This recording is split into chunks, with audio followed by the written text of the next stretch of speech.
A graça e a paz, que essa noite, excepcionalmente nós estamos fazendo essa live na quinta-feira, porque na semana passada, ontem, por motivo de força maior, nós não podemos fazer, mas que você possa estar aí acompanhando, e semana que vem voltamos na quarta-feira normalmente. Graças a paz, meus irmãos, esperamos que esteja tudo bem com vocês. Como foi dito pelo pastor, não podemos estar ontem, mas hoje estamos aqui pelas misericórdias do Senhor, que se renovaram também nessa manhã. E hoje entraremos no livro de Jonas, do profeta Jonas, aquele profeta dito por muitos como profeta fujão, profeta isso, aquilo outro. Há uma discussão aí sobre que peixe que engoliu Jonas, foi uma baleia, foi um leviatã, foi um peixe grande. Meu irmão, isso não importa, né? O que importa é a mensagem que tem no texto, que Deus traz para nós no texto. Às vezes as pessoas ficam parando em detalhes que não há tanta importância. Eu lembro até de um testemunho, do pastor Marco Feliciano. Antigamente eu via até o pastor o Marco Feliciano, mas quando você começa a ler mais a Bíblia, você vê que você para de ouvir um pouco. Antigamente eu não lia tanta Bíblia. Então ele, certa vez, eu achei muito interessante. Ele disse que estava num avião, num voo. Eu não me recordo o que foi que ele ia fazer para ler. E ele disse que estava lá e uma pessoa que estava sentada com ele, um homem, chegou e disse: "O senhor é o pastor Marco Feliciano?" "Sim." Tá. Eles começaram a conversar. Esse camarada disse que era um cético da Bíblia, um cara que sempre procurava defeito, sempre procurava falha, na Bíblia, e veio com essa história de Jonas, dizendo que, olha só, dizem que Jonas foi engolido por uma baleia, mas cientificamente isso é impossível, porque a baleia, começou aquela aula de ciência, o cara era aparentemente não conhecido de animais marinhos, e tal, e começou a falar, porque a falange, ela não sei como é que é lá dentro, é pequena, não tinha como engolir um homem, e começou, e o pastor Marco Feliciano só ficou calado esperando, ele finalizar a teoria dele, e quando ele finalizou, ele disse: meu irmão, é o seguinte, tem coisa que a gente não vai contestar. Se na Bíblia tivesse escrito que Jonas engolia a baleia, eu iria acreditar de qualquer jeito, independentemente. Então, às vezes as pessoas ficam focando, quando esquece que a mensagem importante que Jonas traz, meio que no forçado, mas traz para o povo de Nínive, para aquela nação que tanto assolava a nação de Israel. Não era nação amiga, não era nação que vivia de irmãozinhos, não. Era nação realmente que constantemente invadia Israel, constantemente levava escravos. Então tinha lá suas, digamos, seus contras contra o povo de Nínive. Por isso que ele não foi. Mas esse não é o foco, esse debate de peixe. Mas vamos conversar um pouco sobre o capítulo 1 aqui. O pastor vai estar aqui de frente. Eu estou só fazendo um prelúdiozinho para a gente entrar propriamente no texto. Amém? Então vai compartilhando já vai aí procurando um lugar mais, só você, o estudo, para você ficar mais, para chamar a atenção. Pega a sua caneta. Se tiver dúvida, alguma pergunta, quiser acrescentar, como sempre, meus irmãos, fique à vontade, tá bom? Amém, meus irmãos. Então vamos orar. Você que está aí nos assistindo, vamos orar conosco, vamos agradecer a Deus por essa noite, pelos livramentos que o Senhor tem nos dado, tudo aquilo que o Senhor tem feito por nós. Agradecer e pedir a Deus né, que continue nos dando sabedoria, nos dando proteção, nos dando paz, nos dando direção do seu Espírito Santo e nos fortalecendo para que a nossa vida espiritual ela continue sempre com foco em Jesus Cristo. Obrigado, Senhor, por essa noite. Abençoa, Pai, as nossas vidas. Abençoa todos aqueles que estão nesse momento ingressando nessa live. E muitos, Senhor, podem até não saber o motivo por que estão aqui, por que estão assistindo, por que pararam para assistir, mas o Senhor sabe de todas as coisas, Pai. E eu creio que o Senhor tem uma palavra para cada um que for chegando, que for entrando nessa live. Eu creio que o Senhor tem uma palavra hoje para falar com cada um de nós e com eles também, Senhor. Por isso eu te peço, abençoa. Por isso eu te peço, nos dá direção. Por isso eu te peço, Senhor, perdoa-nos os nossos pecados. Nos limpa, Senhor, de toda iniquidade. Nos limpa de todo pensamento maligno, de tudo aquilo que não te agrada. E nos dá, Pai, em nome de Jesus, uma direção para que o estudo dessa noite seja um estudo proveitoso, seja um estudo espiritual, seja um estudo bíblico, acima de tudo, Pai. Obrigado por tudo. Em nome de Jesus. Amém.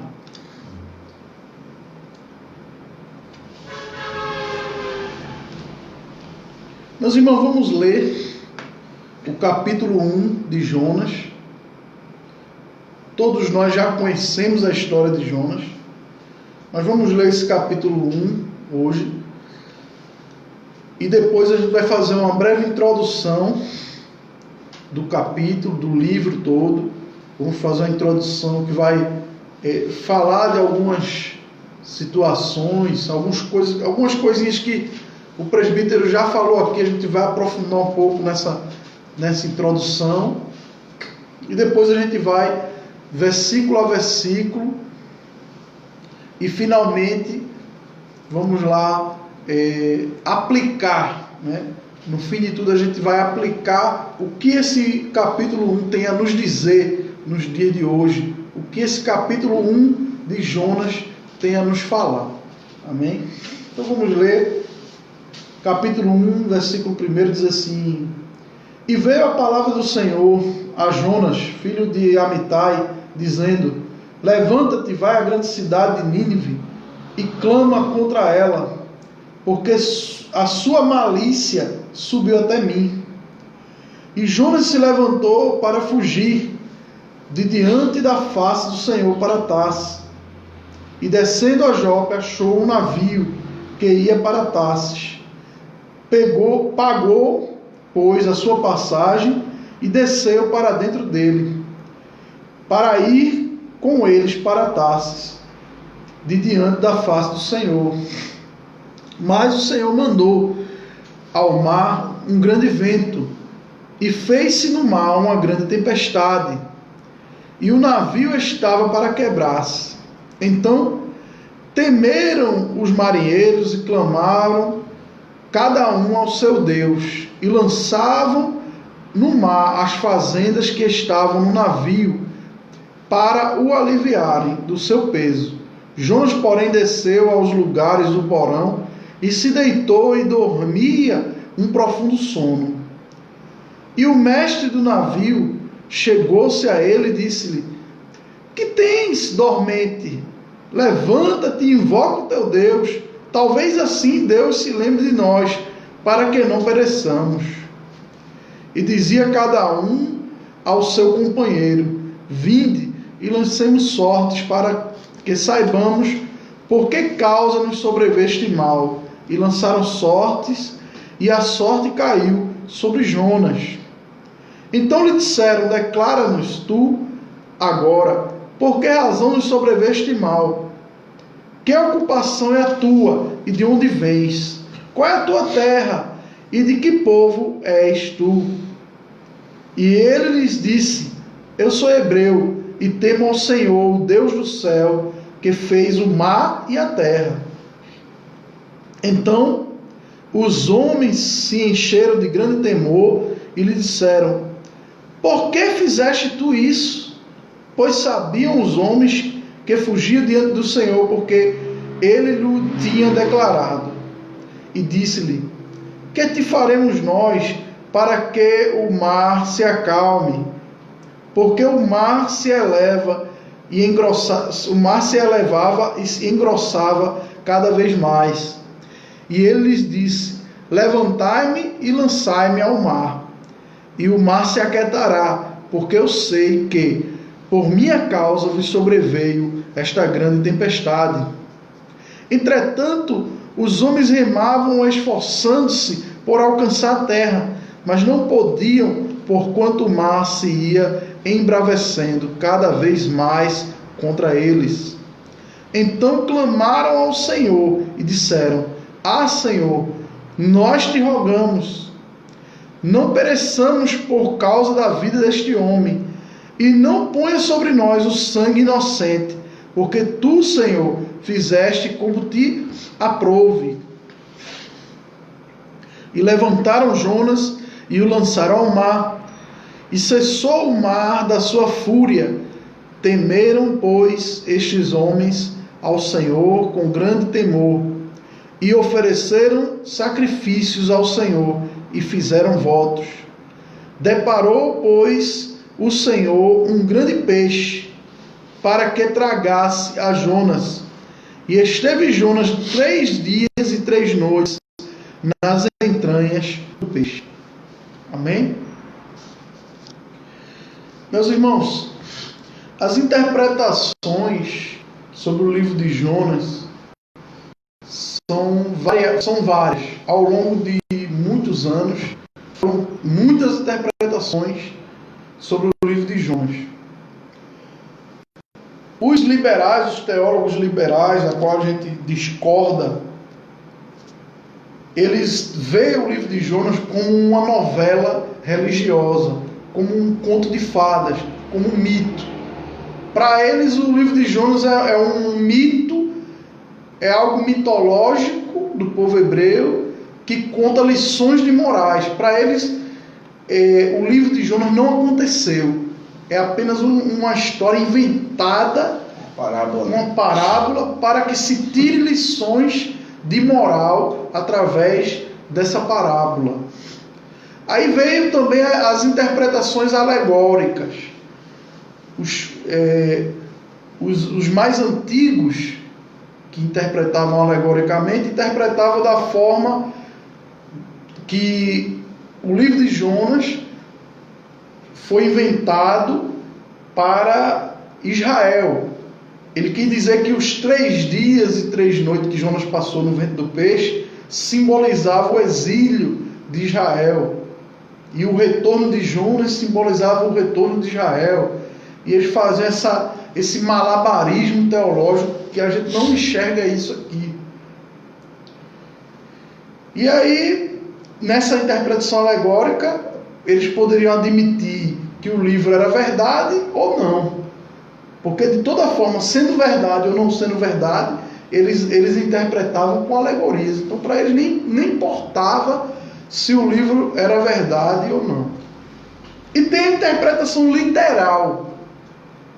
A interpretação literal é aquela que confirma a historicidade do livro de Jonas, que crê nos milagres, que crê em tudo que foi realizado por Deus no livro de Jonas. E essa interpretação literal é a interpretação que nós acreditamos.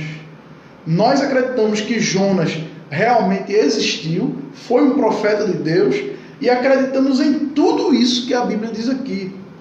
E por que, pastor, você concorda que o livro de Jonas é literal, que Jonas realmente existiu, que houve um peixe que engoliu Jonas? Por que você concorda com isso? Porque a Bíblia trata assim.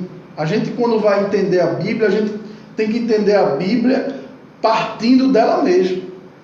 A Bíblia se explica. Em momento algum, a Bíblia coloca Jonas como uma parábola.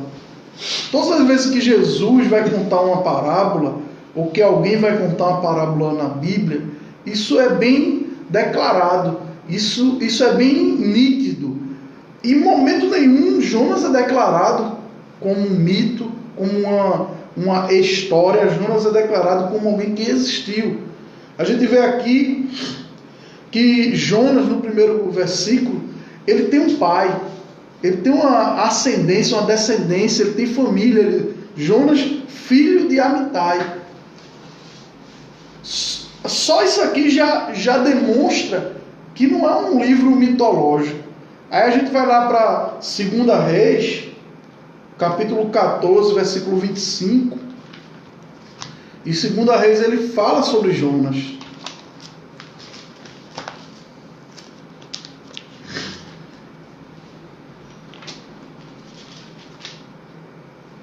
Segunda Reis 14, 25.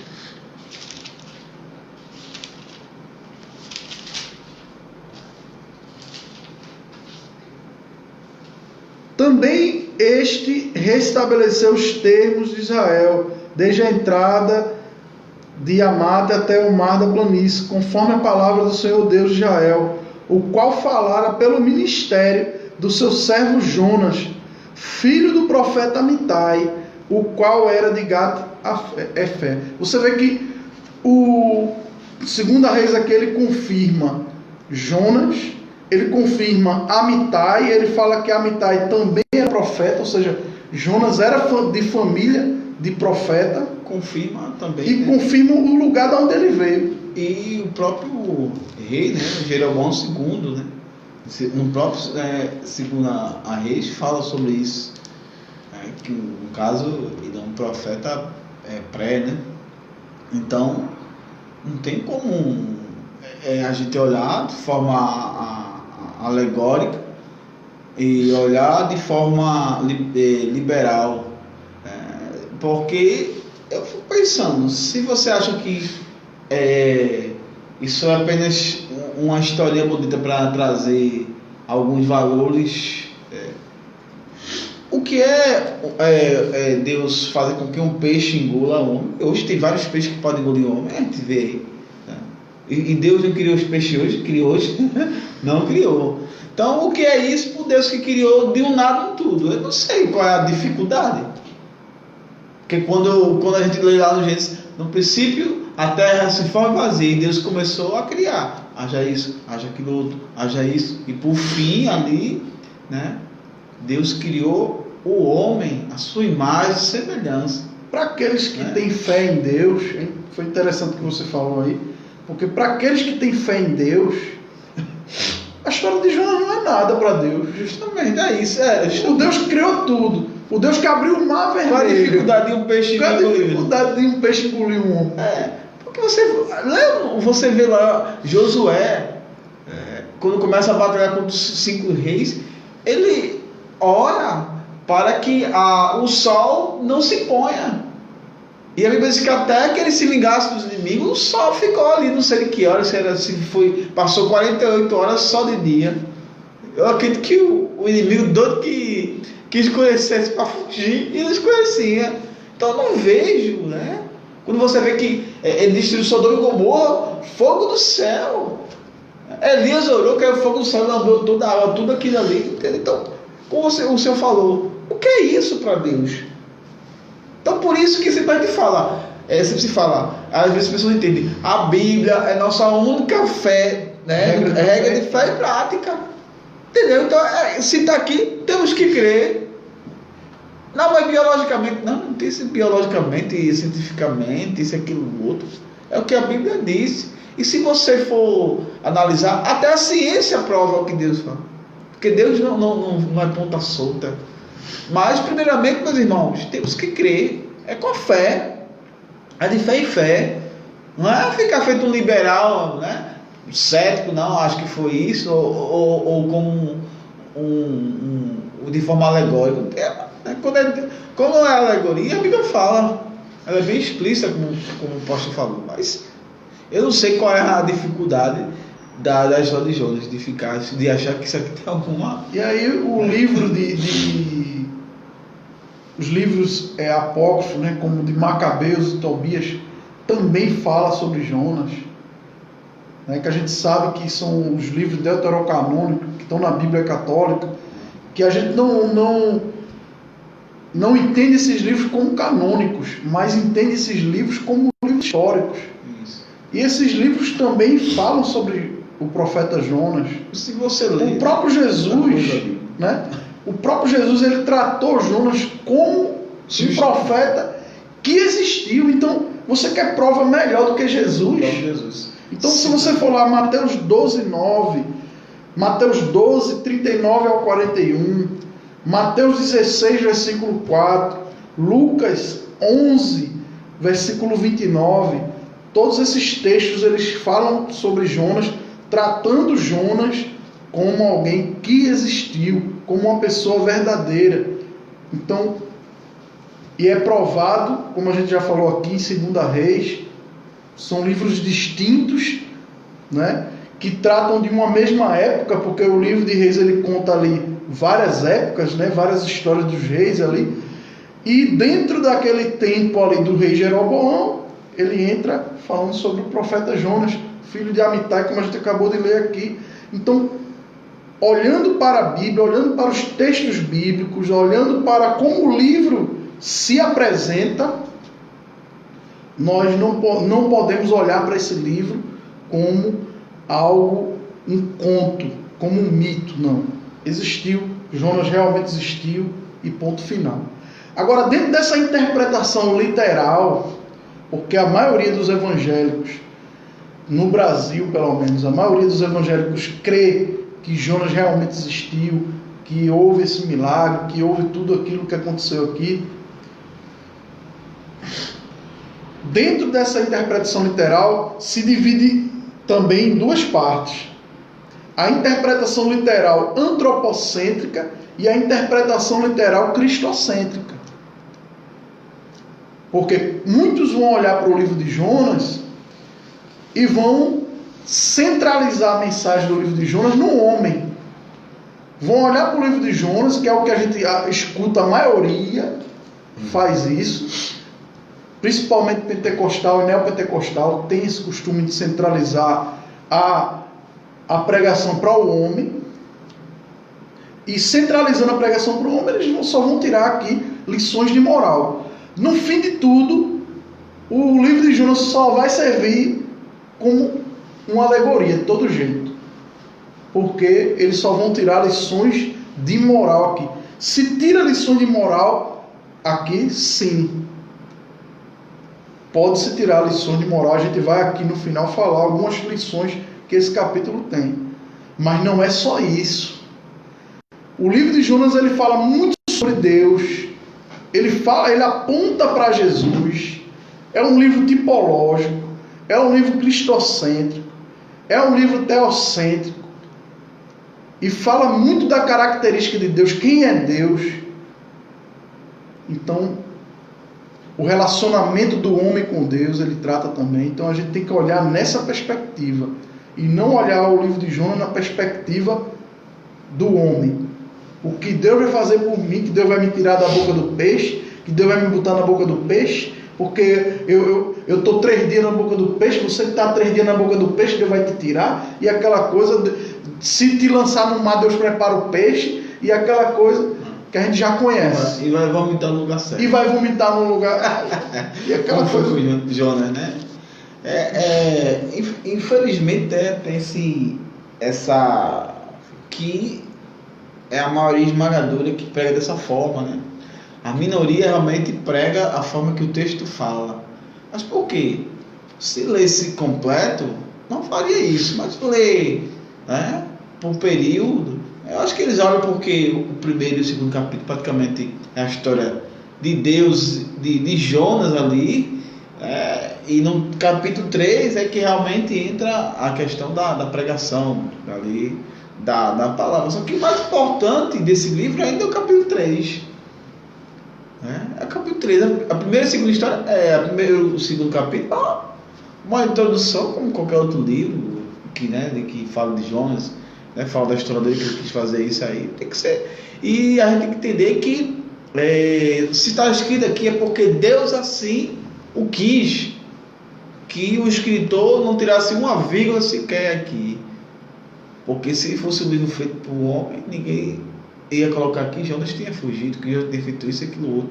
Que Jonas desejou, entre aspas, assim não está explícito, mas está implícito, que ele desejou que os ninivitas morressem. Estava nem aí por ninivitas. Entendeu? Então, mas aqui a gente vê isso. Aqui a gente não vê nada, eu não entendo qual a parte boa que a turma vê aqui de Jonas. A melhor parte é o 3, é onde a gente entra na misericórdia do Senhor. Não é verdade?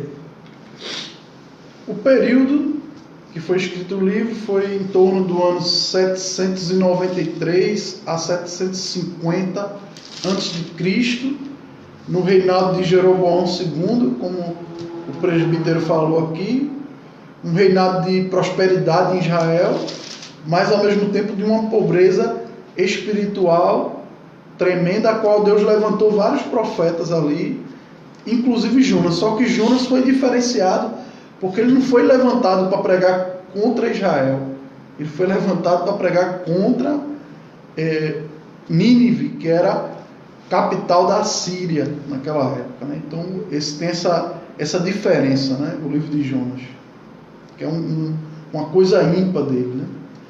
O nome Jonas significa pomba.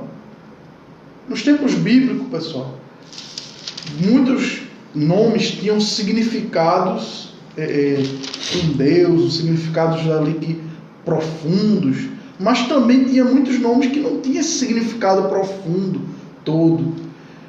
Então, o nome de Jonas significa pomba, o animal, que era símbolo de simplicidade e era uma demonstração de carinho dos pais. Era um título mais afetuoso que colocaram em Jonas.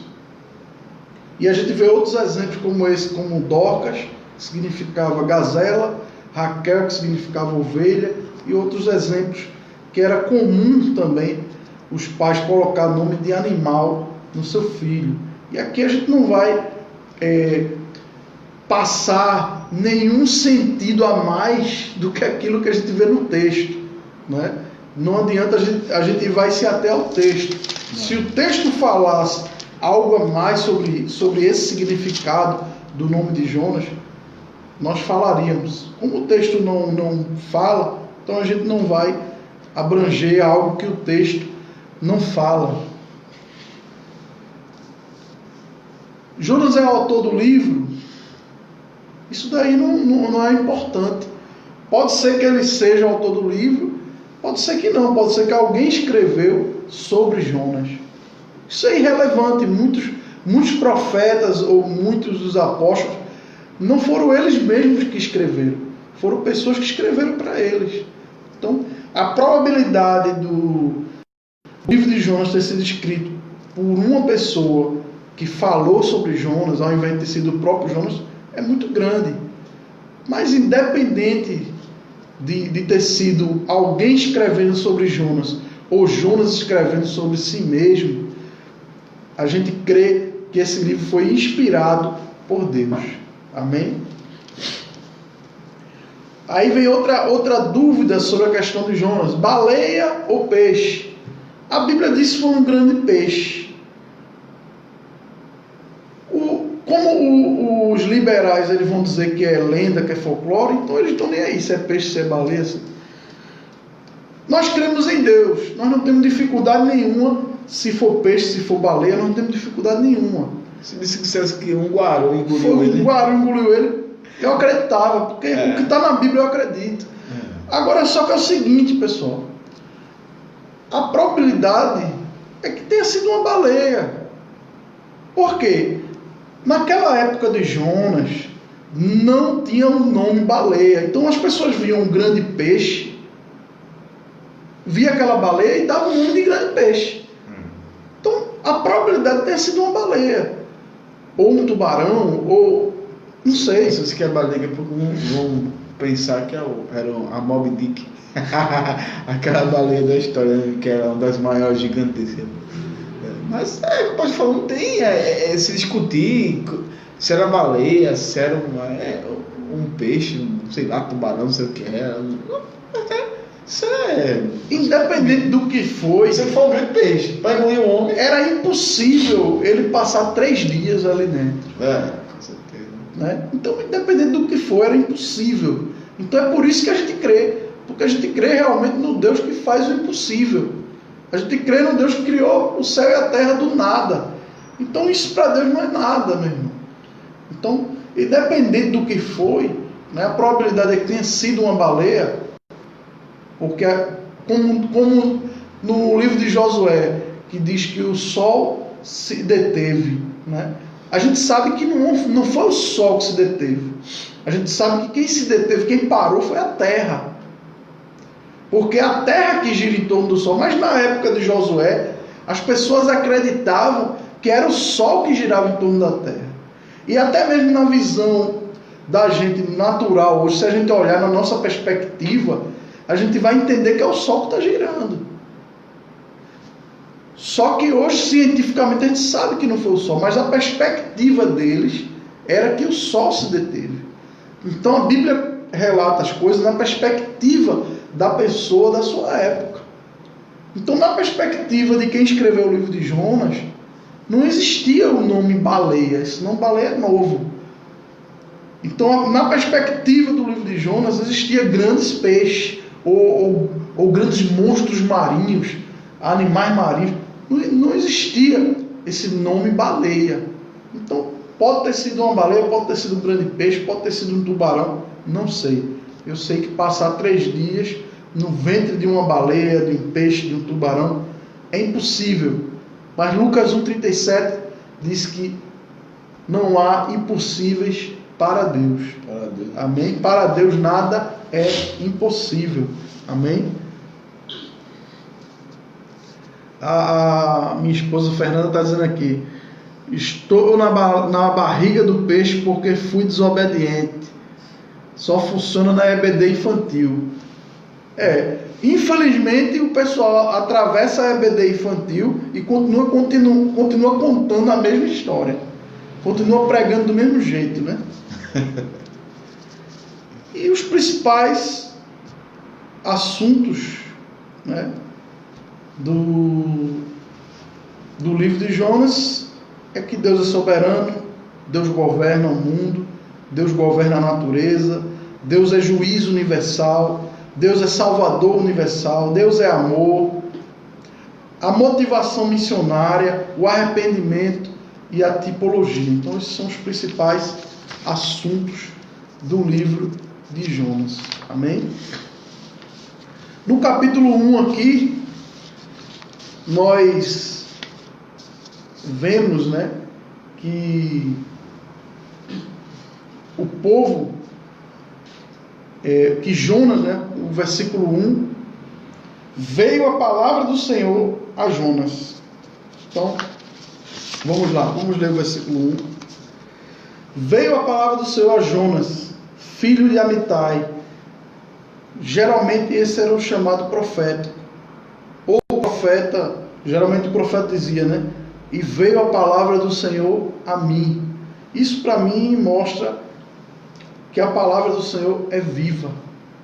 Isso para mim mostra que a palavra do Senhor é muito mais do que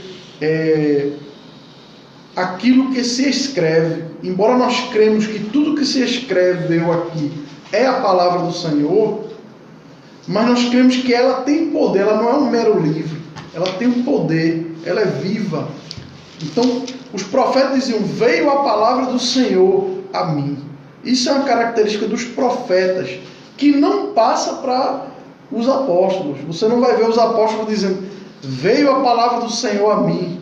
Você não vai ver isso. É uma característica dos profetas do Antigo Testamento. Então me entristece muito hoje quando eu vejo as pessoas querendo repetir isso. Porque a palavra do Senhor já está aqui. A gente não precisa mais que a palavra do Senhor venha, porque ela já está.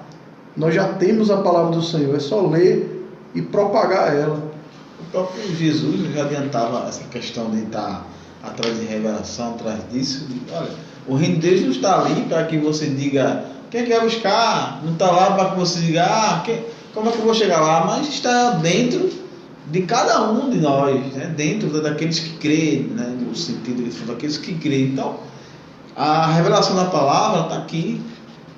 Não existe mais revelação mesmo. Quando eu falo revelação voltada aqui para a palavra de Deus.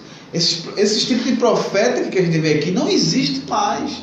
Não é o dom da profecia, entendam. Não falando da profecia, existe o dom da profecia, está lá, Paulo fala sobre ele, então se a Bíblia fala, eu creio. Mas esse tipo de profeta como esse não existe mais. Entendeu? Então não existe mais esse negócio aí. Até título é um perigo. Tem um caso que a gente conhece aí, né, de quando a pessoa fizeram né, o erro de chamar alguém de profeta, meu Deus, e profeta no outro dia queria tomar a igreja do pastor, né, por achar que profeta está acima de pastor. Quem disse, né? Porque os 5 dons ministeriais, Paulo não coloca primeiro esse, segundo esse, não coloca ali. Esse é o maior. E o camarada achava que, né, que era maior que o pastor da igreja. Por quê? Ele se baseou no profeta do Antigo Testamento. Só que eu queria que ele se baseasse porque o profeta sofresse. Sofrido, que sofreram, né? Queria se baseasse. Ninguém ele se baseia. Não quer, não. Só quer essa parte aqui. É a mesma coisa os apóstolos de hoje, né? Nenhum se baseia no sofrimento dos apóstolos. Não, ele só quer autoridade para, muitas vezes, comer a gordurinha das ovelhas. Então, não existe, meus queridos. Não é a gente sempre bate isso aqui porque tem que bater mesmo. Porque, infelizmente, esse movimento, né, pentecostal aí e alguns movimentos, digamos, mais extremistas, né? Mais alegóricos, vamos colocar assim, do lado pentecostal, tá com isso, né? Eis que te digo, a palavra é a mim, eita, chegou agora, e desceu agora nesse momento. Isso, a verdadeira parece mais uma festa, uma palhaçada, né? Muitas vezes no escuto isso acontecendo, né? Então, Deus é Deus organizado, não Deus de bagunça, não Deus de confusão, Deus que confunde tudo. Então, profetas como esse, Jonas, outros que a gente está vendo aqui, não existe mais. E repito, não é o dom de profecia, profetas como esse, onde Deus tratava com ele ali, né, diretamente, daquela forma. Hoje temos a palavra, a maior profecia é a palavra, a Bíblia, a nossa regra de fé e prática. Ponto. Sem vírgula, é ponto, meus amados. Não é vírgula, não, é ponto. Mas os igrejas estão colocando vírgula, é ponto. Aí não existe mais. Versículo 2: levanta-te, vai à grande cidade de Nínive e clama contra ela, porque a sua malícia subiu até mim. Então, nós vemos aqui, como eu falei, né, o profeta sendo convocado por Deus para ir a uma cidade que não era limite do povo de Deus, que não era cidade hebreia, que não fazia parte das 12 tribos, que não fazia parte do povo judeu. Isso aqui é uma clara demonstração de que Deus não tem essa barreira.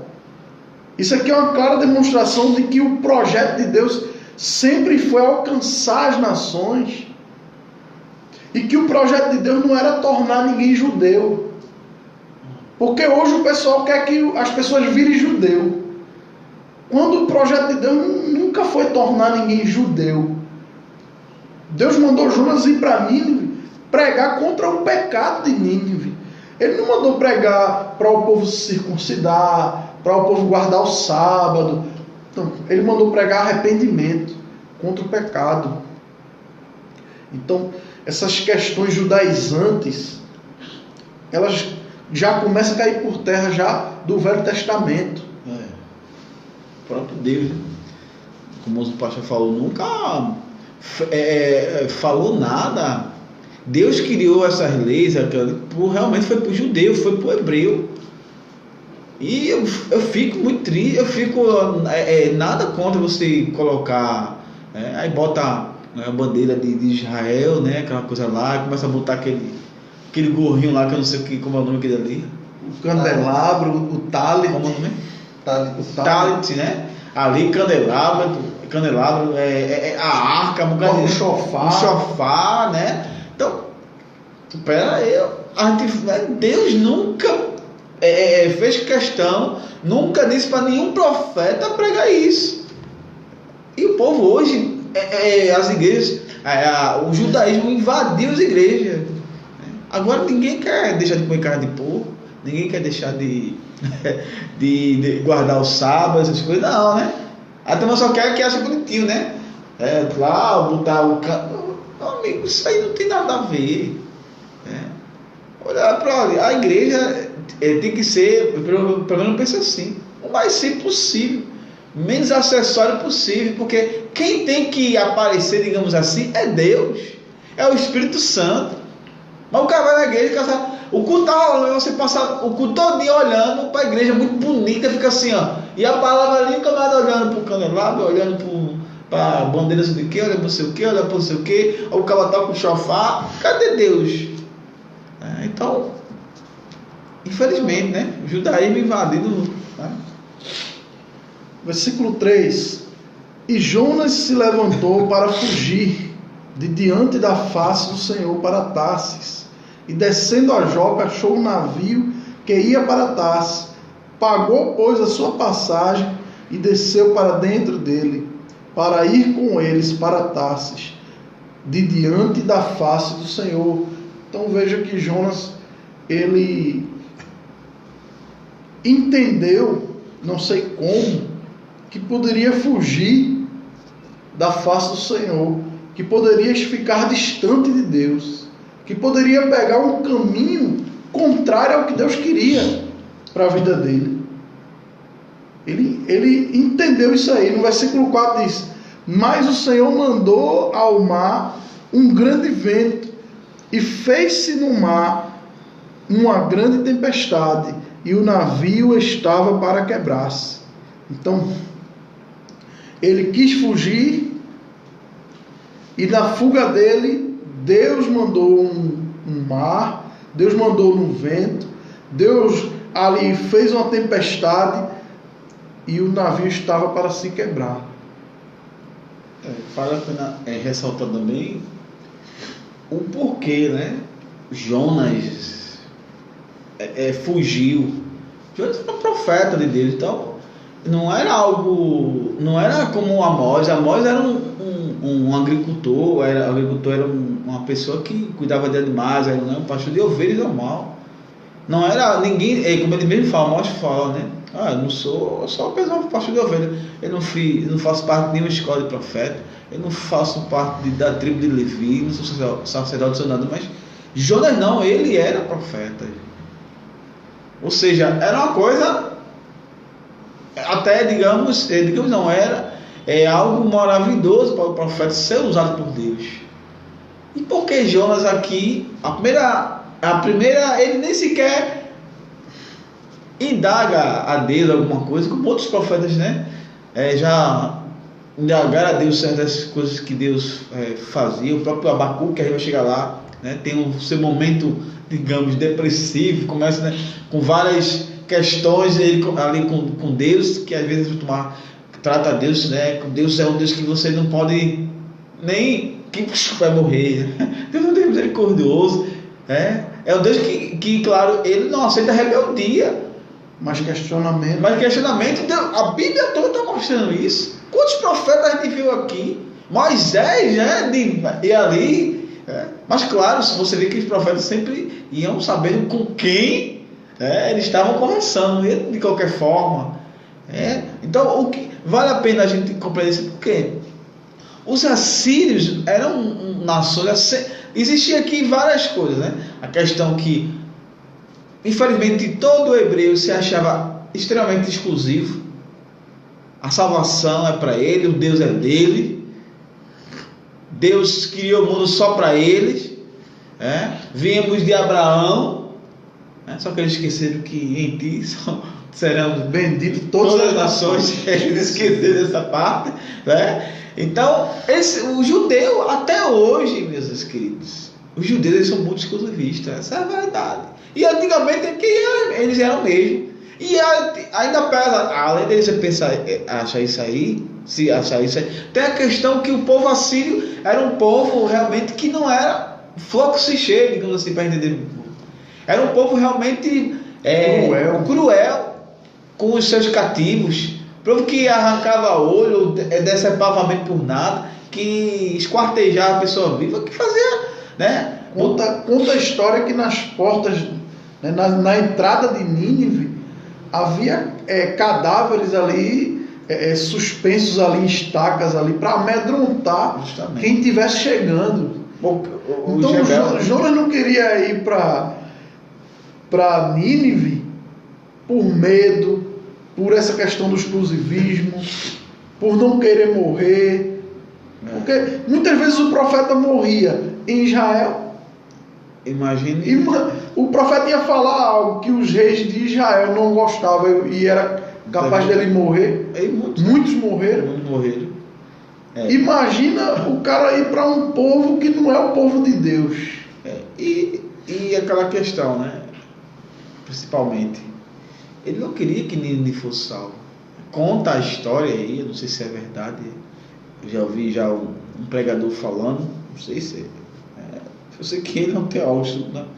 Há muitos anos, que o próprio pai de Jonas ele foi morto em uma das invasões, das guerras que existia lá, né? O Amitai. Eu não sei, foi o que eu ouvi, eu estou dando conta, né? Eu vi isso. Vamos investigar. Eu só estou passando aqui para vocês porque, como aqui é um estudo, então a gente. E não é algo que a gente diga, como é que pode? Claro que pode, constantemente existir essa questão, essas guerras. Então, é algo que é plausível, por isso que eu estou falando aqui. Se fosse algo nada a ver, eu não falaria. É algo realmente que tem coerência com a história, tem coerência com o povo assírio. Então, tem essas questões, e a questão principal que entra na questão do exclusivismo. Jonas sabia que Deus era um Deus misericordioso. E que se o povo se arrependesse, e ele não queria isso, eu sei que Deus vai salvar esse povo. Porque eu conheço meu Deus. Ou seja, note que Jonas já tinha uma intimidade com Deus, já conhecia ali. Não é que Jonas era descrente aqui. Jonas não, ele sabia, é tão crente em Deus, sabia que Deus é tão poderoso que ele não queria pregar para os ninivitas, porque sabia, né? Então esse nosso diálogo aqui já responde a pergunta da irmã Silvana, que ela colocou aqui. Já ouvi pregador falar que Jonas era um profeta bipolar. O que dizer sobre isso? Então, eu não creio que Jonas era bipolar, mas ele tinha certas convicções erradas. Como a maioria dos hebreus. Como a maioria dos hebreus. Deus é só nosso, a salvação é só pra gente. Esse povo de Nínive merece condenação. Se eu for pregar lá, eles vão ter uma chance. Os próprios apóstolos passaram por isso. Mas, irmãos, entendam, quando começava a grande perseguição, não começava por nada, não. Era algo movido pelo Espírito Santo, a perseguição. Por quê? Jesus disse Atos 1:8, né? E receberam os poderes, quando exercer sobre vós o Espírito Santo, e serem minhas testemunhas. Jesus começou a falar, né? Israel, Samaria, e com fins. O que eles fizeram? Fecharam a pregação só em Israel. Jesus, vou mostrar quem é o soberano aqui. Pronto. Perseguiu, pronto, se espalhou. Então, às vezes, a gente tem que saber a lei, saber bem a história, saber realmente, principalmente ler Bíblia. Porque esse pastor que fala que é bipolar, irmã Silvana, é um pastor que eu até que vou nem falar muito sobre, mas ele está extremamente equivocado. Se ele lesse realmente aqui a Bíblia, só o capítulo 1, se ele soubesse da história, quem era o povo assírio, porque a gente fala muito de Jonas, mas se fosse eu ou você no seu lugar, se Deus dissesse assim, passou de irmã Silvana, eu quero que vocês vão lá pregar para o povo do Hezbollah. E aí? Aquele povo miserável que pode colégio, aquilo outro, vão nada. Eram os ninivitas, meus amados. É praticamente isso. Entendeu? Então, aí você. O Ananias, quando Deus disse para ele ir falar com Paulo, esse mesmo, Jesus. Esse daí que perseguia a gente. Persegue os cristãos. E teve um pastor que disse, né? Que Ananias queria ensinar a Jesus o que fazer. Não, Ananias ficou todo ser humano. Ficou com medo. O povo acha que a Bíblia é feita por homens, super-homens. Não, homens falhos. Não tem nada de bipolar. Tem uma pessoa aqui que disse o quê? Nínive. Mandar outro. Eu não vou não. Aí praticamente foi isso. Ele fugiu, mas eu vou fugir. Pensava ele que ia fugir, mas não foge. E Deus vai mandar outro. Mas Deus, quando quer, ele é soberano. Então não tem nada de bipolar, meu irmão. Não vai outro, não, é tu mesmo. É tu mesmo, não tem nada de bipolar, não. Que Deus não tem segredo, ele vai escolher. Uma hora tá assim, não. Não é bipolar, não.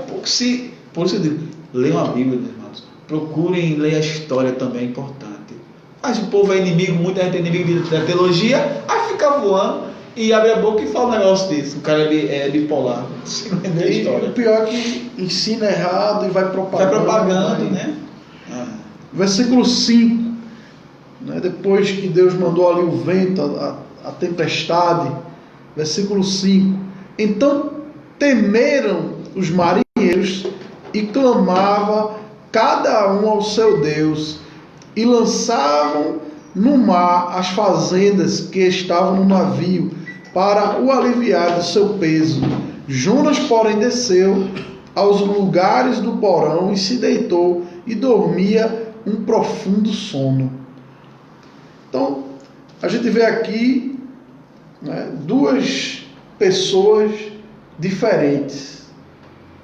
Os que estavam com medo de morrer e um que praticamente se entregou à morte. Eu prefiro morrer no mar do que morrer lá em Nínive. Eu prefiro cair aqui. Então ele não estava nem aí. Jonas não estava nem aí.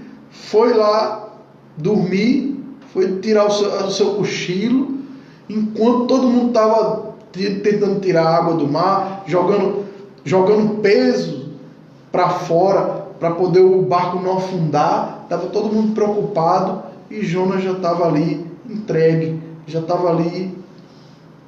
Para mim, tanto faz, como diz, né? É interessante que dá para entender o texto, que esse versículo, que ele até ajudou a jogar as coisas, porque, né, o texto falando, em seguida lançaram o mar a carga do navio, com o propósito de deixar a embarcação mais leve. Jonas, no entanto, ou senão quando ele enxergou que a turma estava jogando, no entanto, havia se refugiado no porão. Ou seja, ele viu quando o pessoal começou a jogar. Cara. É que eu acredito que o texto passa isso. Passa isso, né? Ele olhou, ele viu o desespero do pessoal e foi ou ajudou, e se eu vou ajudar aqui para ver. Ou ele estava ali e depois, como o pastor falou, ele estava, tanto faz, como tanto fez, né? Ele já estava entendendo ali que aquilo era algo de Deus. Algo espiritual. Ele sabia que... Porque o negócio estava bonzinho, de repente, do nada. E uma tempestade tão forte naquela, porque a gente tem que entender que isso é uma questão também profissional aí. Entenda. Dificilmente, né, pescadores são pegos de surpresa com tempestade. Principalmente hoje, na tecnologia. Antigamente, eles tinham a tecnologia deles. Mas dificilmente eles... era pego de surpresa por tempestade. Claro que tem aquelas que eram do nada, existia, mas eram coisas esporadicamente. Mas quem vivia do mar, quem era pescador, quem era realmente ali marinheiro, que era um navio cargueiro que, né, carga para o porto, então eles sabiam quando o vento era diferente, então do nada apareceu aqui, a gente vê do nada. Então, ou seja, ele já se ligou. Eles eram acostumados, eles eram marinheiros, né? Eles eram acostumados ao mar, né? As coisas sabendo, né? Exato. Então, para eles ficarem com tanto medo, o negócio foi complicado, foi violento, E né? para jogar as cargas, para aliviar, então eles tentaram, né? Da melhor forma o que eles puderam, a força deles. E cada um, além dele jogar coisa no mar, cada um pedindo ali ao seu Deus, pedindo misericórdia ao seu Deus, pedindo ao seu Deus livramento. Cada um ali provavelmente tinha homens de várias fés, ou homens de uma fé politeísta, né, a qual cada um era devoto de um Deus diferente, né? E Jonas, que sabia quem era Deus, que tinha a convicção de Deus, foi dormir. Enquanto os homens que não serviam a Deus, serviam a outros deuses, estavam clamando ao seu Deus, Jonas, que servia a Deus, foi dormir. E Jonas pensou assim, eu já sou escolhido. Versículo 6. E o mestre do navio chegou-se a ele e disse: que tens, dormente? Levanta-te, invoca o teu Deus, talvez assim se lembre de nós, para que não pereçamos. Então a gente vê aqui o mestre do navio, né? Provavelmente, se fosse hoje, seria o capitão do navio, algo assim, né? Minha coisa. Mas esse capitão aqui, ele percebeu que todo mundo estava pedindo ao seu Deus, menos Jonas. Ele diz, vai ver que é por causa desse aí que a gente ainda não saiu dessa. Porque o único que não está orando é ele. Foi lá e pediu a Jonas, ora aí pro teu Deus aí, não sei quem é o teu Deus. Cada um aqui tem o seu, mas ora aí pro teu aí, para ver se acontece alguma coisa. Para que a gente não venha perecer. Vai que ele lembre de nós e a gente não pereça, né? E o versículo 7 diz assim: e dizia cada um ao seu companheiro: vinde, lancemos sorte, para que saibamos por que causa nos sobreveio este mal. E lançaram sorte, e a sorte caiu sobre quem? Jonas. Então, se uniram ali, quando Jonas acordou, né, o capitão acordou ele, se reuniu todo mundo ali, vamos lançar sorte aqui, eu não sei o que eles jogaram ali, se foi dado, Pegaram uns palitinhos ali. se foi uns palitinhos, se foi dado, eu não sei o que foi, mas vamos lançar sorte aqui para ver de quem é a culpa. E aí a sorte cai para Jonas. Então ali já era o mover de Deus ali, para que Jonas realmente acontecesse com Jonas o que tinha de acontecer, dele ser lançado ao mar, dele ser engolido pelo peixe, dele ir a Nínive. Interessante essa questão de lançar sorte, né? Não sei como o pastor falou, não sabe, pelo menos eu estou brincando, essa questão de palitinho, isso aí. Eles tinham lá a sua cultura lá. Não era, lembrando aqui que aqui não era Urim e Tumim, porque Urim e Tumim era dos judeus, né? Então, mas então essa questão de lançar sorte, né? A gente uma vez estava em um certo lugar, um pastor começou a contestar a escolha de um apóstolo, porque lançar sorte, eu me lembrei, né? Porque eles usaram, no caso, eles usaram o Urim e o Tumim, mas não é um tipo de lançar sorte, é praticamente a mesma coisa que eles fizeram aqui, né? E a gente nota que Deus trabalha da forma que Ele quer. Às vezes tem gente que fica tão, às vezes, dogmático demais, achando que Deus tem que trabalhar da forma que Ele leu. Não, a gente lê a Bíblia que Deus trabalha de várias formas.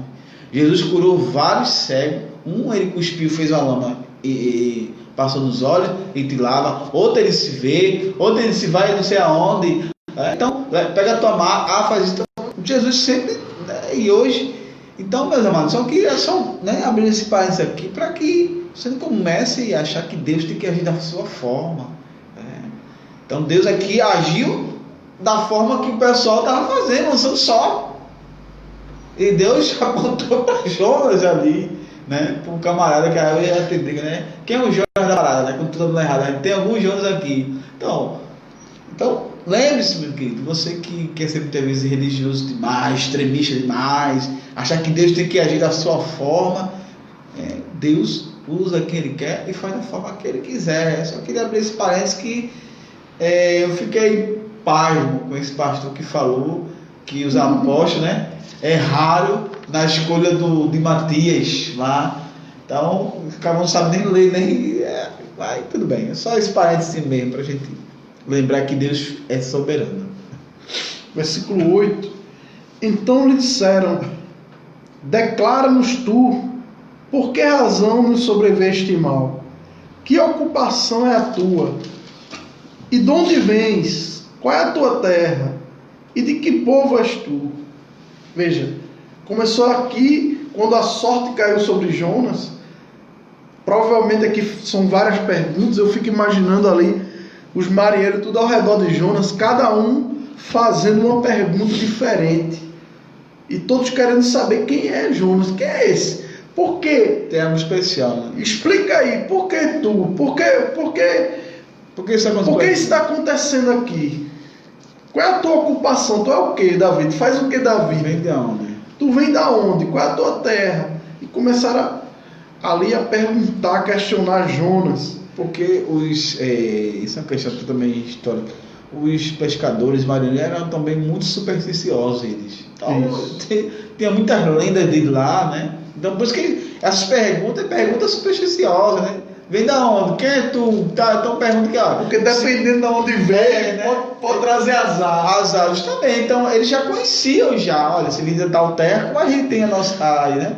Tem umas pessoas que a gente conhece desde criança e leva pela vida toda. Eles tinham, principalmente o pessoal que vivia no mar, o que mais tinha. Tem gente, né? Mês de agosto é um mês muito pesado. Isso é superstição. É um mês que mais sequestra criança. É um mês que tem mais morte, é um mês que não sei o quê. É um mês que é dois. Que demora, é verdade. Mas, né? Que demora, nunca vi um mês para demorar dois como. Né?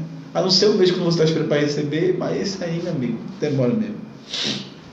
Amém. A irmã Silvana botou aqui: o livro de Jonas ensina que somente o arrependimento verdadeiro pode trazer a salvação e também demonstrar a compaixão de Deus para com todos. Se observarmos o livro de Jonas, descobriremos que ele era um profeta menor, com uma mensagem maior, com certeza. Todos são profetas, né? Eu gostei dessa frase aqui dela. É um dos profetas menores, né? Um profeta menor com uma mensagem maior. Tudo no spoiler. Ela deu spoiler. Do livro. Dizem alguns estudiosos que o livro de Jonas é um pequeno evangelho do Antigo Testamento, né? Um evangelho de três capítulos. Né? 4 capítulos. Jonas? Tem 3? 4 capítulos.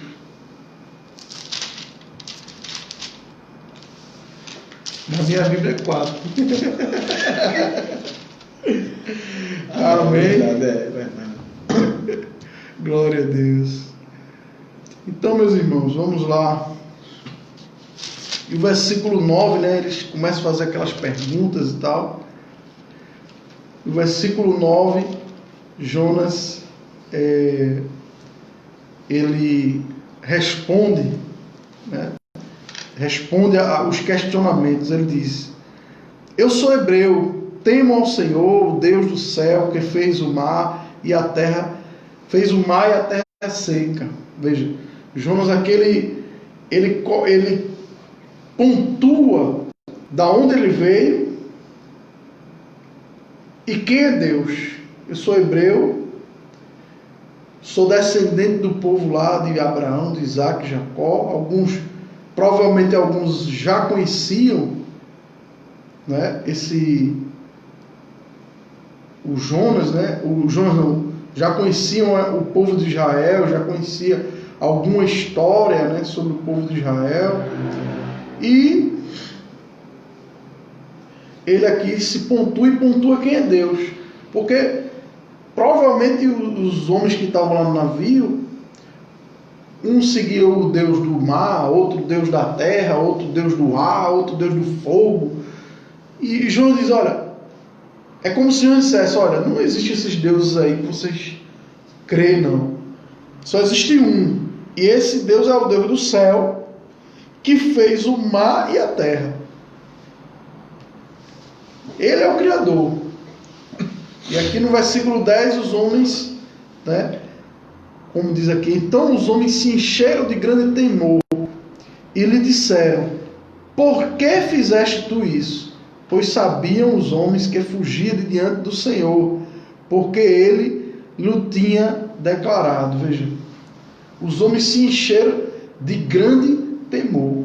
Então, quando Jonas declarou que o Deus dele era o Deus que criou a terra, criou o mar, então eles se encheram de grande temor. Provavelmente eles ali começaram a refletir, a repensar a religião deles. Começaram a entender outra coisa. No final, né, do capítulo, ela vai entender isso. Né? Exato. Será que nós estamos enganados? Será que realmente existe um Deus só? Porque até esse Deus que Jonas segue é o Deus que está criando toda essa tempestade.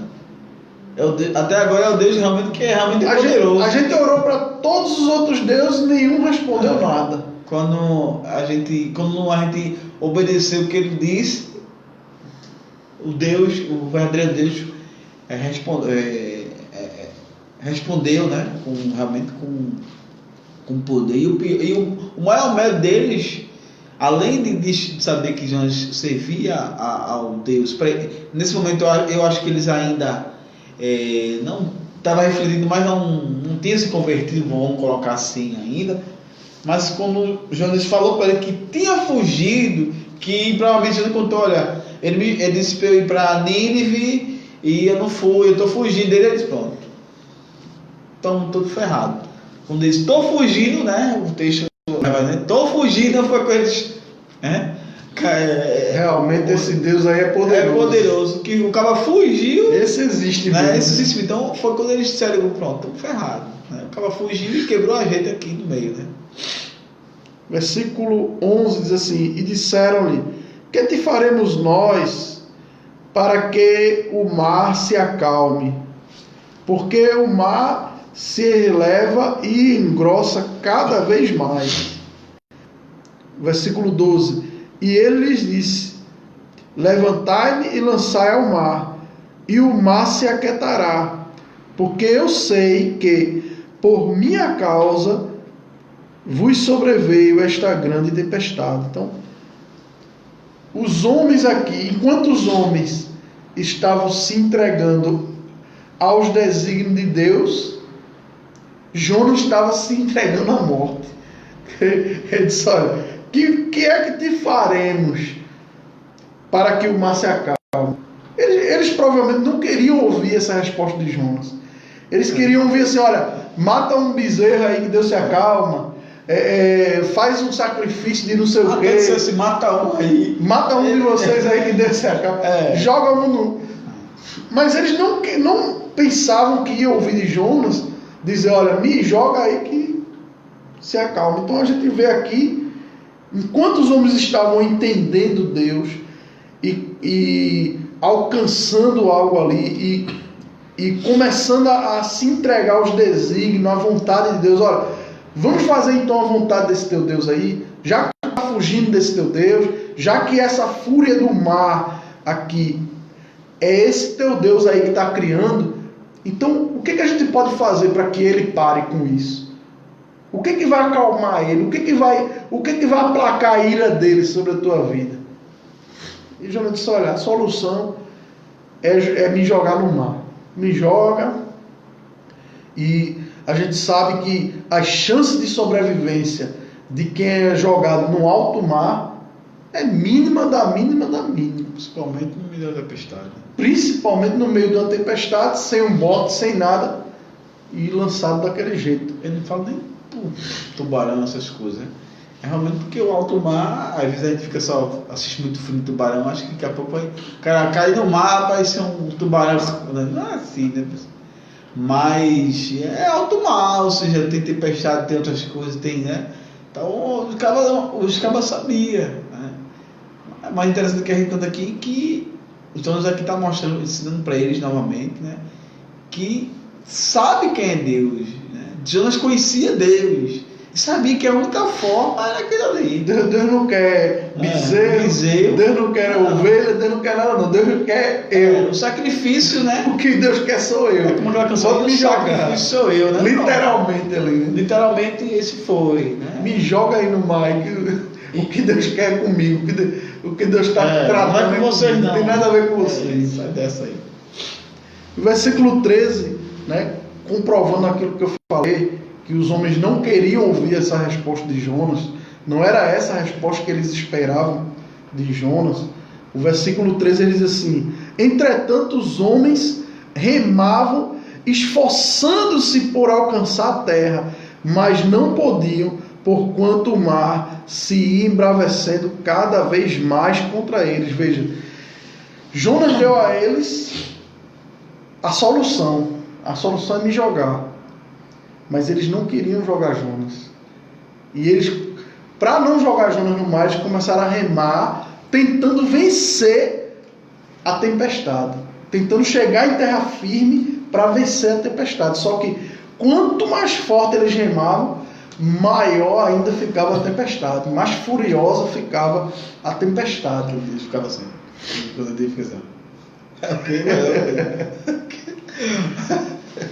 Então, de forma humana, né? Você observa que, como diz o versículo, né, terrível coisa é cair nas mãos de Deus vivo. Né? Não adianta fugir de Deus e nem adianta remar contra Deus, lutar contra Deus. Eles estavam aqui tentando vencer. Jonas tinha dito para ele, né? Tá dizendo, olha, não adianta não. Não adianta.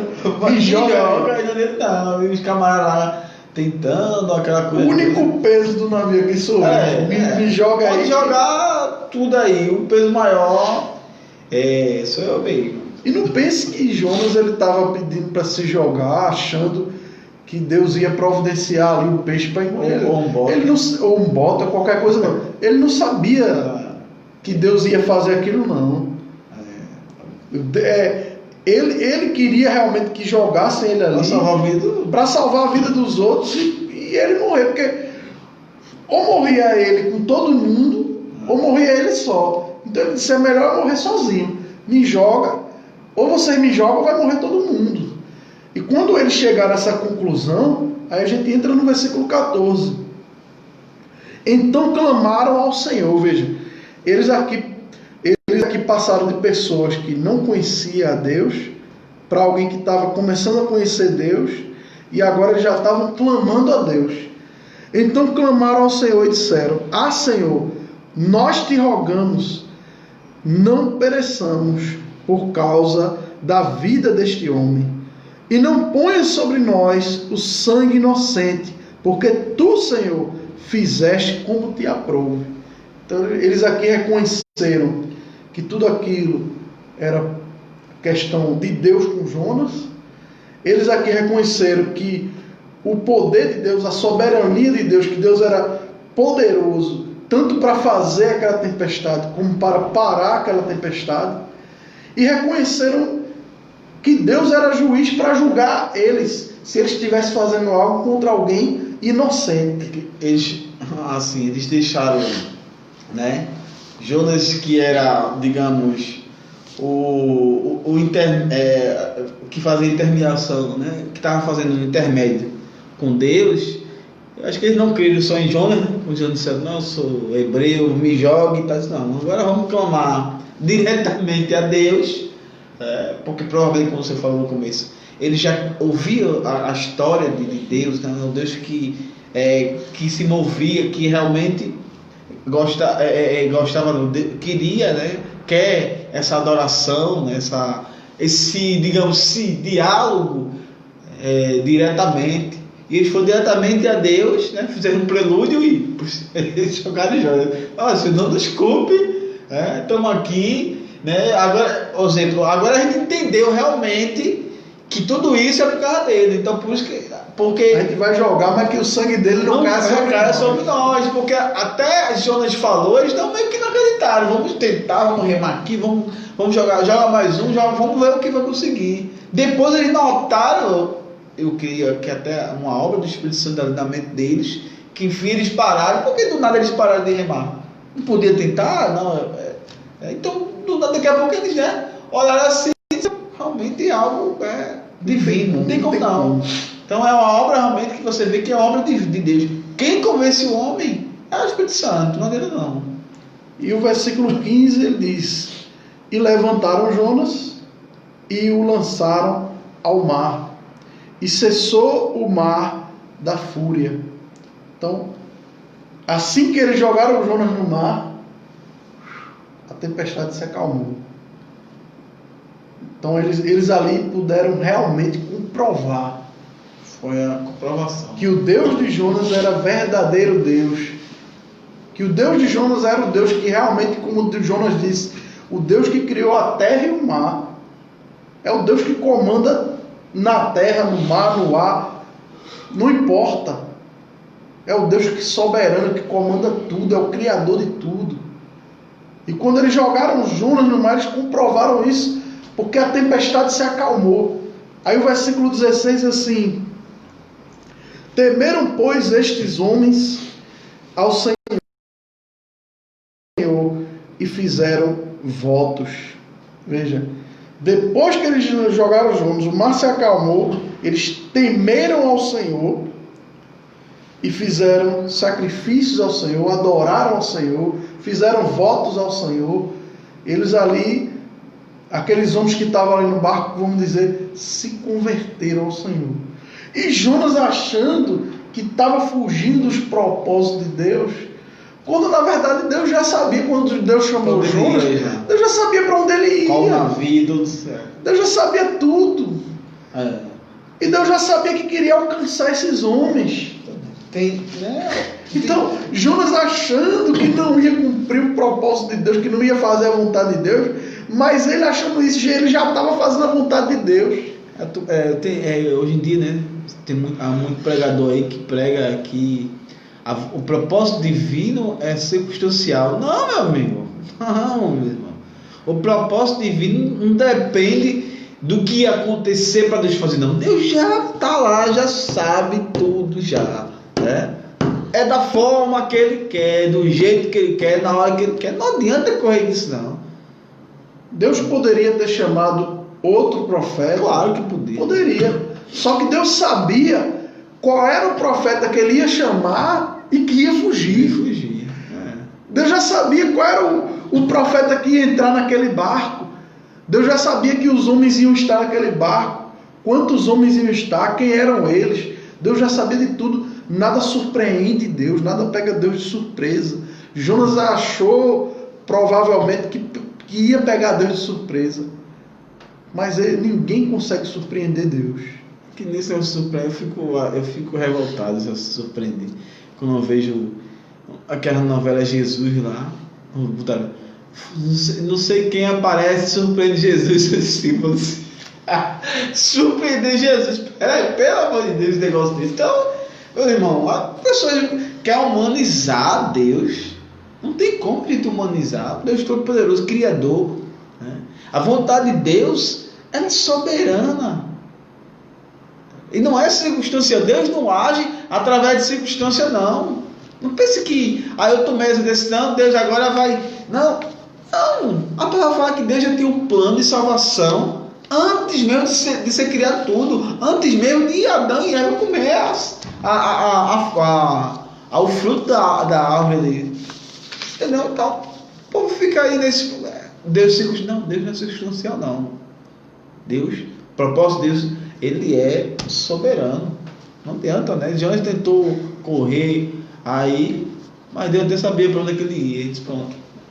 Eu quero salvar ele. Eu vou salvar aqueles caras lá, então pode ir para lá. Pode ir, não tem problema não. Então, Deus fez todo, né? Faz todo para que a vontade dele se estabeleça. Então, o que a gente vê aqui é Deus fazendo com que tudo aconteça da forma que Ele quer. Eu não vejo circunstância nenhuma aí. Exato. E aí o versículo 17, né? Deparou, pois, o Senhor um grande peixe para que tragasse a Jonas. E esteve Jonas 3 dias e 3 noites nas entranhas do peixe. Então, Deus não queria que Jonas perecesse no mar. Embora a solução de Jonas era perecer no mar, não era esse o projeto de Deus.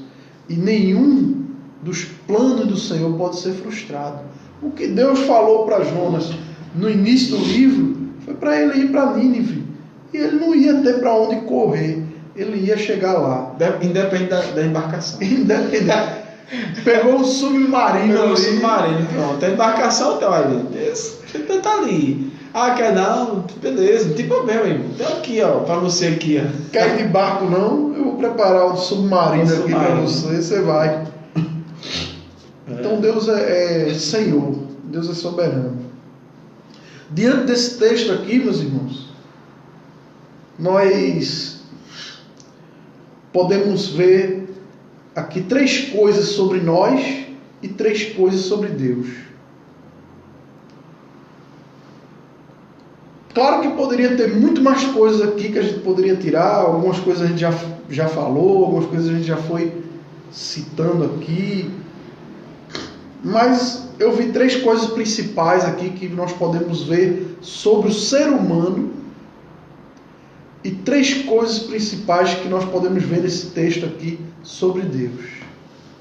Amém? A primeira coisa que a gente vê aqui sobre o ser humano é a teimosia do ser humano. Jonas, ele, mesmo crendo em Deus, mesmo conhecendo Deus, ele fez uma escolha diferente da escolha que Deus tinha preparado para ele. A gente vê que sempre Deus coloca diante de nós escolhas. Quando Deus chama Abraão, Deus diz a Abraão: Abraão, tem aqui o caminho da bênção e tem o caminho da maldição. Agora, sê tu uma bênção para que te vá bem. E Deus coloca diante de nós escolhas, decisões, para que nós possamos escolher a boa escolha que Deus ainda dá a dica. Olha, sê tu uma bênção. Tem o caminho da maldição, tem o caminho da bênção. Agora vai ser bênção, Abraão, que é melhor para tu. Para que te vá bem, né? É como a mesma coisa, o que Moisés escreve, né, em Deuteronômio, praticamente é isso aí que o pastor falou, né? Que coloca: eis que estão diante de vós 2 caminhos, o da vida e o da morte. Mas escolha a vida para que você, né, como o pastor disse, vá bem. Então, Deus não é um Deus mau, não é um Deus que quer matar, que é aí, que luta. Que Deus é esse? Não, um Deus misericordioso. Jesus, ele fala lá, né? Tem a porta larga e tem a porta estreita. Agora, ele ensina a gente a ir pela porta estreita, que é o caminho que dá para a salvação. Então, Deus coloca escolhas. Agora, a gente, muitas vezes, diante dessas escolhas, nós escolhemos mal. Nós somos teimosos, embora a gente saiba da palavra, embora a gente conheça Deus, embora a gente saiba o que Deus quer de nós, mas a gente luta contra Deus, tenta lutar contra Deus, tenta remar contra a tempestade, como aqui no versículo 13, né? Eles tentaram ali remar contra a tempestade. Como no versículo 4, versículo 3, que Jonas foge, em vez de ir para um lado, vai para o outro. Então, muitas vezes a gente sabe o que Deus quer, mas a gente foge, a gente sai em busca do que a gente quer. E nesse ponto, né, da teimosia da gente e da escolha de Deus, né, que a gente entende, acho que é essa questão de Deus, né, escolha, né, que Deus faz, a gente vê que meus queridos, não adianta a gente correr do que Deus está. Deus, eu repito, não é circunstancial. Ah, mas se eu escolher tal coisa, a vontade dele vai ser feita de qualquer jeito. De qualquer forma. A diferença é que a gente vai sofrer mais. Justamente. As consequências, mesmo. As consequências a gente vai colher, a gente vai sofrer mais. Existe aquele... Mas no final Deus prevalece. Não tem pra onde. Aquele velho bordão. A plantação é facultativa. A colheita não. Tudo que o homem planta, né, lá em Gálatas, capítulo 6 de Gálatas, né, ele vai colher.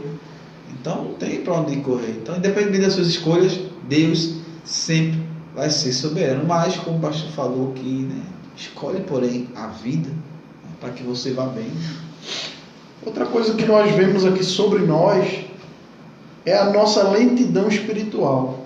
No versículo 6, a gente vê lá o capitão acordando Jonas, que tens dormente. Então, enquanto os outros estavam clamando, Jonas, que servia ao Deus verdadeiro, estava dormindo. E aí, é o que a gente muitas vezes tem que entender. O que é que Deus espera de nós? O que é que o mundo espera de nós?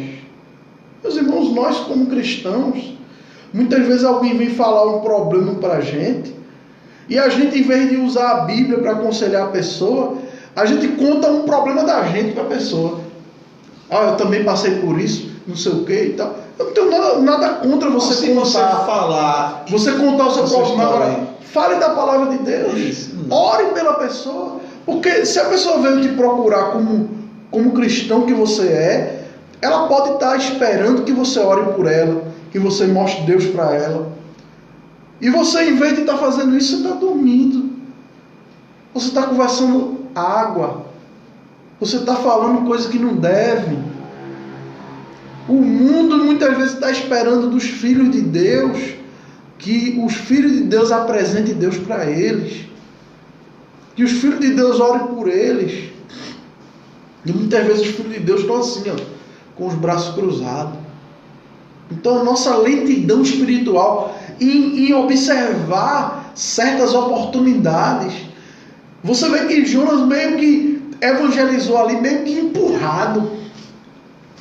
Forçado, ele evangelizou forçado. Quando na verdade era para Jonas estar ali, dizendo, vamos clamar ao único Deus que pode nos salvar disso aqui. E vamos mudar a nossa rota. Tem uma forma, gente, da gente sair dessa. É a gente mudar a rota e ir para Nínive. Se a gente mudar a rota do navio aqui e for para Nínive, porque Deus quer que eu pregue lá, Deus quer que eu diga para eles lá, para eles se arrependerem. Se a gente mudar a rota do nosso navio, o mar vai se acalmar. Eu duvido que aqueles marinheiros não iam mudar a rota ali. E muitas vezes nós não se deixamos usar por Deus. A gente fala muitas vezes entre nós. Entre nós, a gente fala de Deus, a gente fala da Bíblia, mas lá fora, com o povo de fora, com o povo que está no navio lá afundando, a gente não se preocupa de propagar o Evangelho para eles. Isso para mim é uma lentidão, é uma lerdeza espiritual isso aí. Lerdeza espiritual para mim não é você marchar, você deixar de baixar, você pular, você gritar, você berrar na igreja, não. Lerdeza espiritual para mim é você deixar de pregar o Evangelho.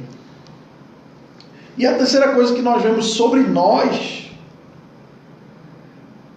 seres humanos, é muitas vezes que temos fé. A gente encontra pessoas no mundo por aí inteiro que tem fé, mas muitas vezes a fé dessas pessoas está apontada para o lugar errado. Foi a questão dos marinheiros aqui. Versículo 5 a gente vê que os marinheiros estavam cada um clamando ao seu Deus, mas nenhuma daquelas orações ia ser atendida, nenhum daqueles deuses ia resolver nada.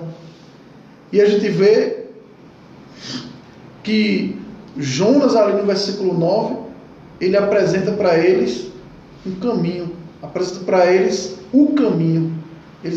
Jonas apresenta para eles ali o Deus verdadeiro.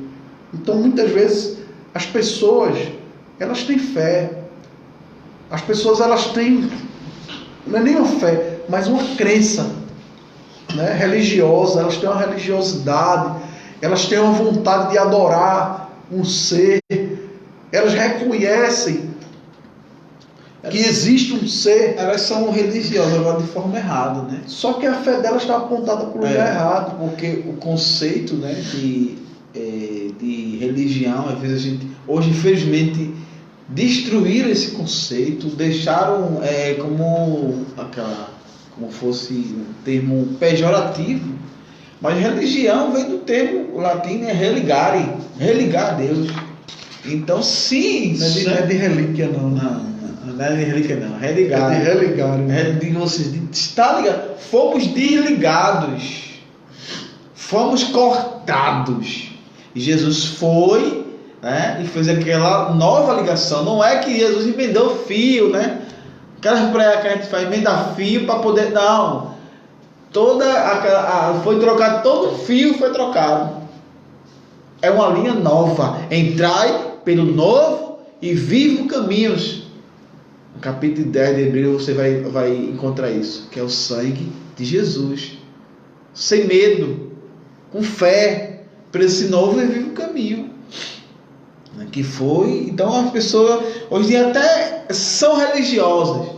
A pessoa realmente, o cristão tem que ser realmente religioso, mas ele tem que ter esse sentido de religião, o sentido literal de estar religado. Jesus nos religou a Deus. Fomos desligados através de Adão, e o segundo Adão, que é Jesus Cristo, nos religou.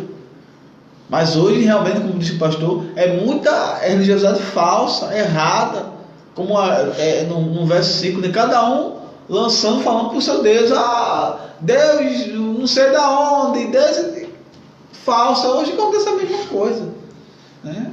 E aí nós vemos agora 3 coisas que esse texto fala sobre Deus. E quando a gente vê que o texto fala sobre Deus, isso se aplica também à palavra de Deus. Tudo que se aplica a Deus, se aplica à palavra dele. Amém? Então, quais são as 3 coisas que a gente vê sobre Deus aqui nesse texto? Primeiro, Deus não erra. Esse negócio no versículo 1 e no versículo 2, quando Deus fala com Jonas e manda ele ir a Nínive, e no versículo 3 Jonas desvia o caminho. Se alguém pensa que Deus errou escolhendo Jonas, e que Deus teve um plano B, como a gente falou aqui já, né? Deus errou ter escolhido Jonas, porque Jonas mudou a rota, e aí Deus teve que fazer um plano B. Então eu não sabia que ele ia fazer isso, não. Então Deus não erra, gente. Deus não teve plano B, não.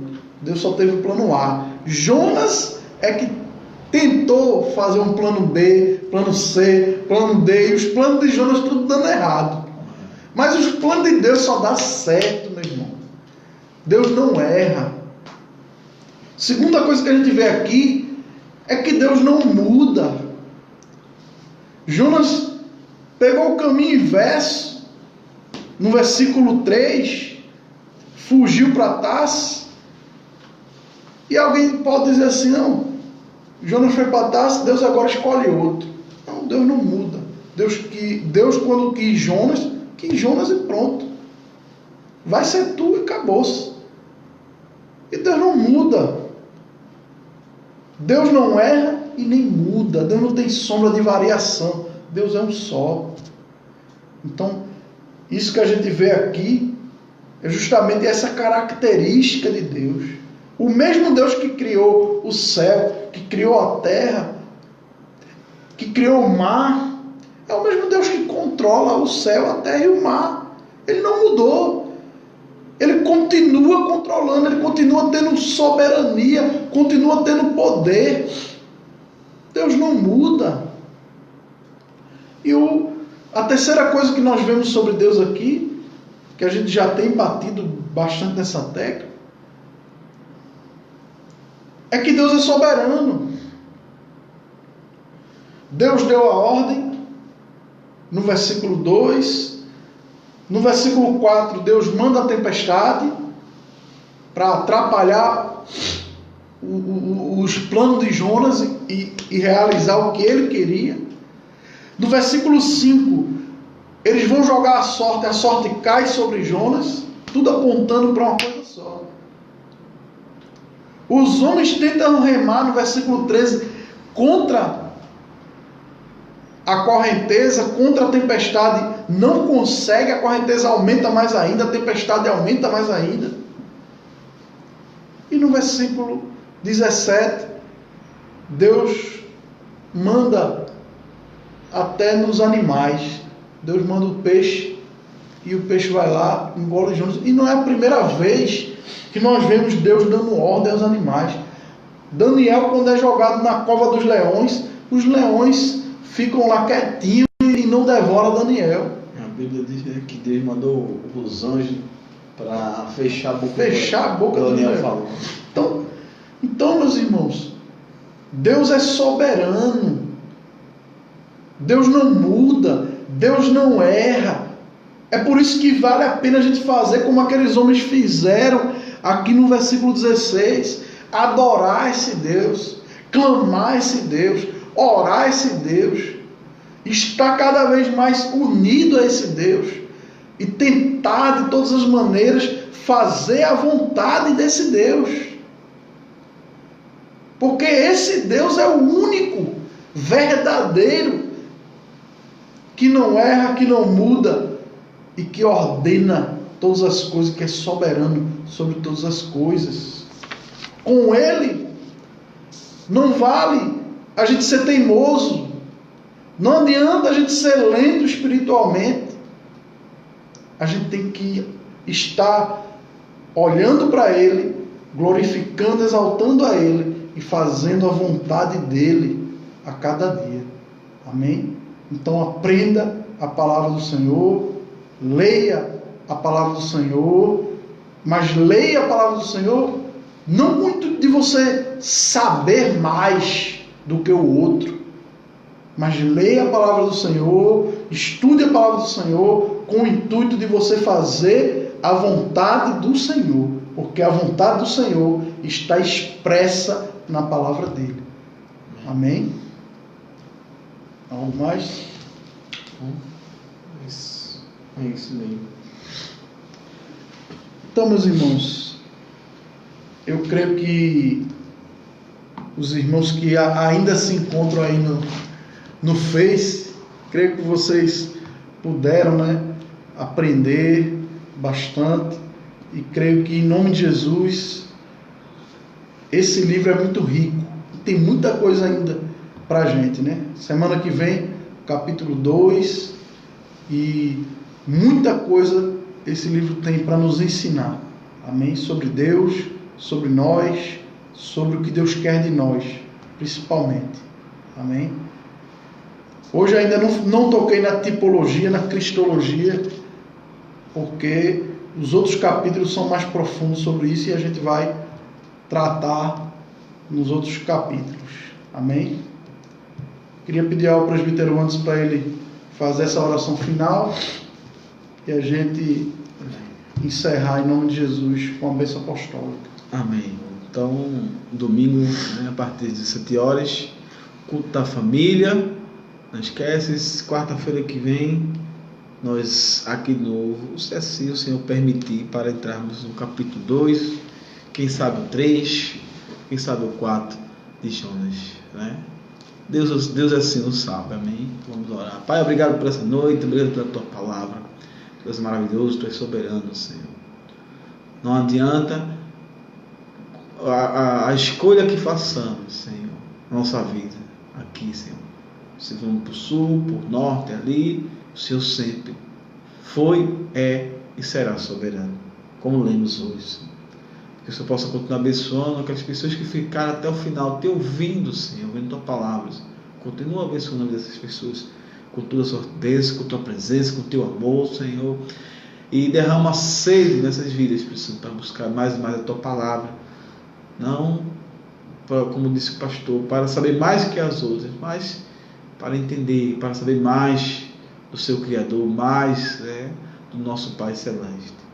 Que isso possa dar um resto de semana abençoado, abençoe os comércios, quem tem comércio, abençoe o trabalho, quem trabalha, nos livre, nos dá livramento, para que a gente possa ir e voltar para o seio de nossas famílias e que possamos pregar, aproveitar a oportunidade de pregar sempre a tua palavra, Senhor, que a gente, muitas vezes a gente fala tanto isso, aquilo, outro, e o mais importante que é pregar a tua palavra, a gente deixa de lado por algum medo, vergonha, eu não sei, mas que você possa tirar isso de nós, que a gente possa continuar pregando o teu evangelho, Tudo isso, em nome de Jesus. Amém e amém. Amém. Que o amor de Deus, a graça do nosso Senhor e Salvador Jesus Cristo, a comunhão e as divinas consolações do Espírito Santo seja sobre a tua vida, sobre a tua família, desde agora e para todos sempre. Amém.